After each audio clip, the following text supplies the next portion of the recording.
Bonjour Charbax, Guillaume here at CES in Las Vegas, showing you the latest offering from Quectel. What we have here is our single board computer that is leveraging the Raspberry Pi ecosystem. You will be familiar with this 40-pin connector. It has all sorts of I/Os, USB, Ethernet, MIPI. And what is this big chip we see here? So the big chip is what Quectel is known for. It's one of those modules here, specifically the SC200U, featuring a Qualcomm 6115.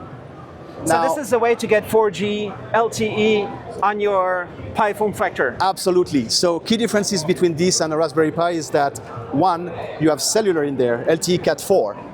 Two, the DDR and the storage are integrated inside the module. So no longer do you need to put an SD card in there to get your storage.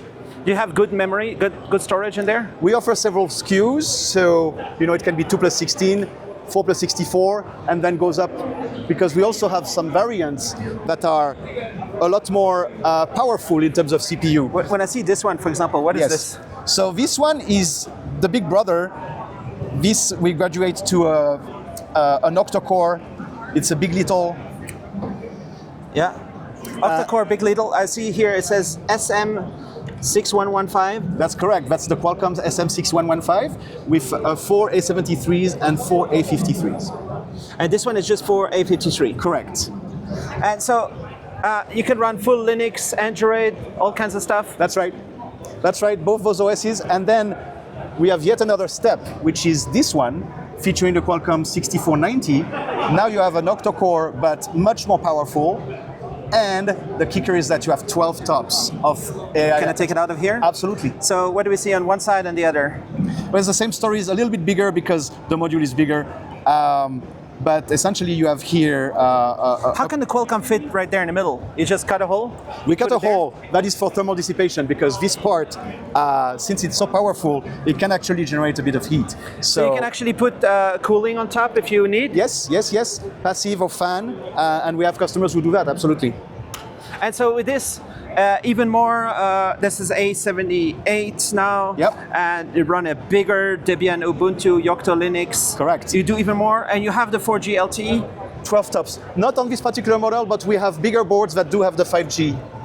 5G? 5G, yes. Yeah. So this is pretty killer. With the same chip? Same chip, but this one has this one has cellular enabled. This one is only Wi-Fi Bluetooth. Sorry, I tried to grab it out. Yeah. So can you hold it? Sorry, 1 second. Of course. So here we see a big chip. Yep. But there's a Qualcomm in there also. Yep. The Qualcomm part is inside the module.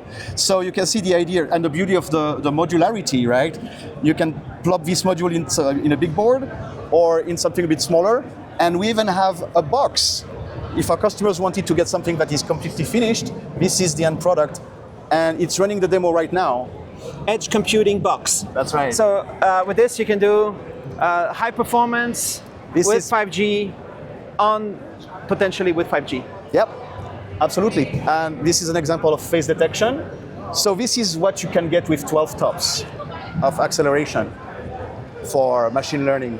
Now, this is the eyes, the nose, the mouse, everything. Yeah, face features. Our lineup has even more powerful parts from Qualcomm. So you talked about 5G before? Yep. And then you have smart compute here. What's happening?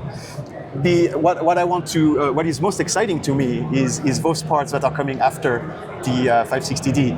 This one is based on the Qualcomm 8550.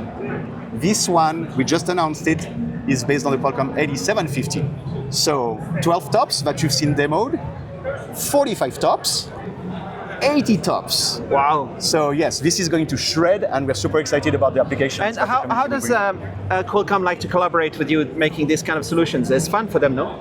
Yeah, well, I think they like the fact that we're bringing solutions that are pre-assembled for our customers, because as great as Qualcomm technology is, it's work to put that on a PCB. So by offering our modules and then our PCBAs, we offer those various levels of integrations wherever the customer is comfortable. And it's a trade-off, right? Do you want something off the shelf? Do you want something custom? The level of effort is not the same, and the time to market is not the same. But we're happy to collaborate. I've been filming for many years, and I think it's awesome. The Rockchip guys, and you add cellular to their solutions. Is that what you do also? So the cellular is not part of the module here, but that's something that we have dozens of models that can be paired with this application processor. But you have a rock chip here. Yeah, this was as a rock chip. The modem And would be outside. what is the part that you do around it? For example, this and this. There's one here too. I wish we had a version that doesn't have the shield. But so key components here, and that's going to be true of every smart module.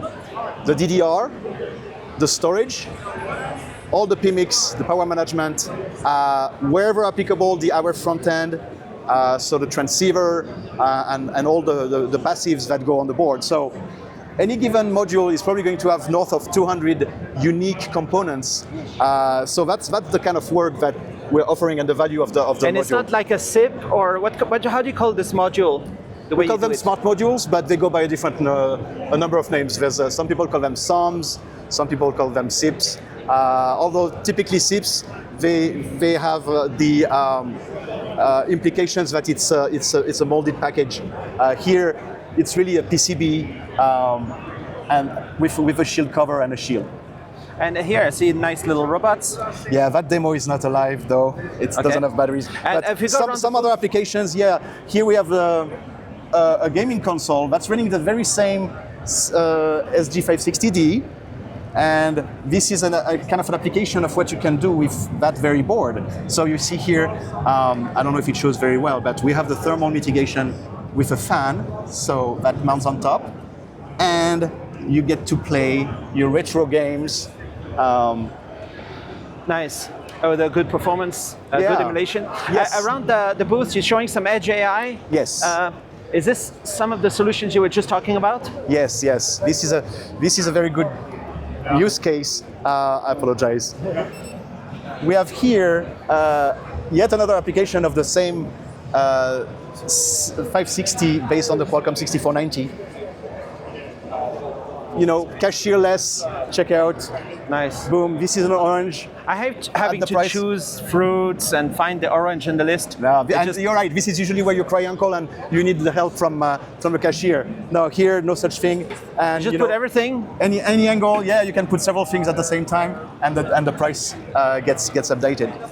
Nice. So there's a lot of fun stuff being done with these solutions, right? Yes, yes, It must be fun to work with all these cool customers. It's super fun.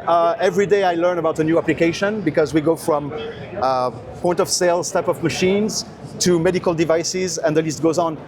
And like stuff like this, huh? Yep, that's a lawnmower, smart lawnmower. This one featuring a part from D Robotics. All right, cool. Thanks a lot for showing this. Absolutely. Signing off. Good talking to you, Niklas, and hi to the channel.